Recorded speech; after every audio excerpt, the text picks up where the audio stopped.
So, one of the things that struck me the most about the film was how you literally became the character of this ex-mercenary, soldier of fortune, diamond smuggler. How did you go about, I guess, researching the role, getting into character for the part? Well, thank you for the compliment, by the way. You're welcome. I wanted to go to Africa early just to get sort of acquainted with certainly the accent, which was completely foreign to me. I'd never really heard a South African accent even.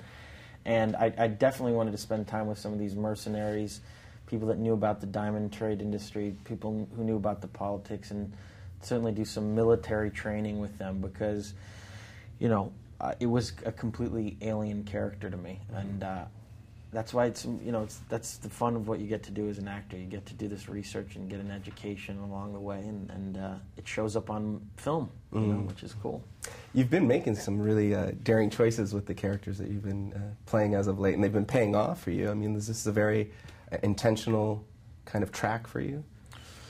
It's always been the intent for me. It's just, I suppose, working with different actors over the years, I've learned maybe more tools. I don't know. I've always loved and aspired to do great performances.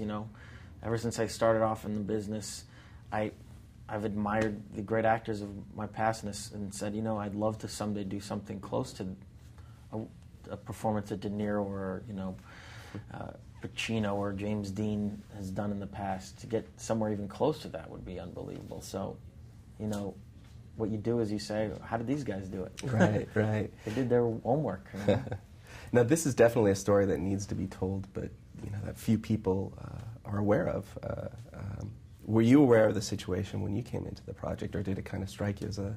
I was not completely ignorant. I knew about conflict diamonds, but I couldn't sit here and have a conversation about how these diamonds directly funded these warlords to take over these diamond mines and cause widespread murder throughout Sierra Leone, or resulted in child soldiers, or millions of refugees throughout Africa. I couldn't have a conversation about that, but that's one of the cool things about the movie is that it will make people more aware of how we as consumers have a direct result on things halfway around the world. That every time we buy something, we're voting or advocating the way that company does business. And it's a complicated one having to do with diamonds because, it is economically, a great resource for the people of Africa, but at the same time, they want to stop these conflict diamonds that have resulted in this bloodshed. Mm-hmm.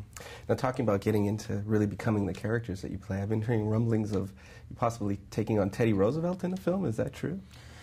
It's something that I'm developing, but if anyone knows anything about trying to develop something in this business, it is the hardest thing in the world because it takes forever to get a character and a script right. It's almost a little mini miracle anytime a good movie comes out because so much thought has been put into it, and I'm going through that right now. Yeah. Are you a history buff, or? Yeah, I'm a history buff. Yeah, for sure. Great, great. Well, thank you so much. I appreciate the time.